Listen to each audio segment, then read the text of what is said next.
We all have coping mechanisms that we use as our go-to soothe ourselves and to navigate the world. The problem with coping mechanisms is that they're usually used after we're triggered and in a flight or fight response. Sometimes we don't even know that we've been triggered until we're using one of our coping mechanisms. And when we're using a coping mechanism, we're typically taking on the behavior of our false self rather than the true self who's not triggered or afraid.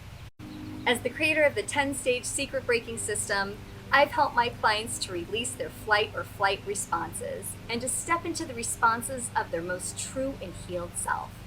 Let me tell you about my feelings map. When I get triggered, it's typically because I feel devalued. When I feel devalued, I cope by controlling others, repeating myself, and being a bully.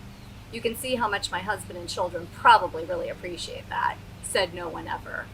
When I pause after realizing that I'm in a trauma loop and I take a step back and ask myself what's true about me, I know what's true is that I'm valued, loved, and important.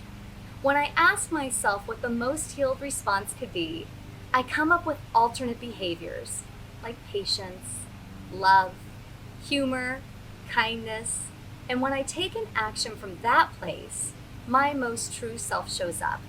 Let me teach you how to do that. Because here's what usually happens for most people. We have that trigger feeling. We go to our coping mechanism, and then we get stuck.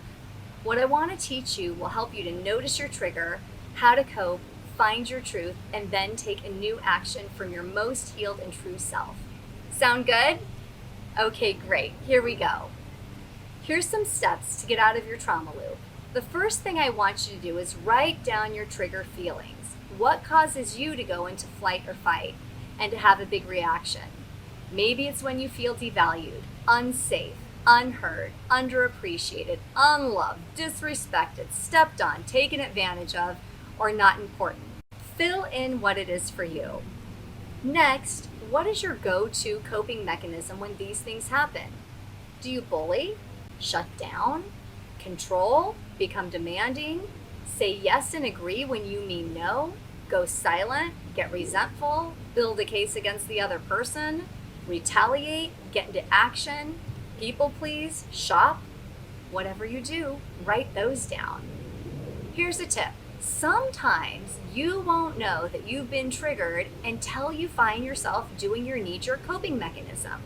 So once in a while, what happens for me is I've been triggered, but I don't realize it until I realize how much I'm doing. If I'm obsessed with my list and bossing people around, it means I felt triggered somewhere, stepped on, devalued. As you're learning to catch your trigger point and coping mechanisms, let them be a clue that you have a choice, a new step that you can do to walk into and usher in the new you. So, when you notice you've been triggered because you're actively acting out or using one of your coping mechanisms, take a moment and take a deep breath. Feel that, let it ground you. Then ask yourself, what's true about me? I'm kind, I'm connected, I'm chosen, I'm seen, important, loved, worthy, competent, treasured. Write down what's true for you. And then from that place, a place of your most healed and true self, ask yourself, what action can I take? Can you nurture, be non-defensive, slow down, apply patience? What would love look like? When you practice this, you'll be stepping into your truest and most healed self rather than one of fear. And that, my friends, is a good thing.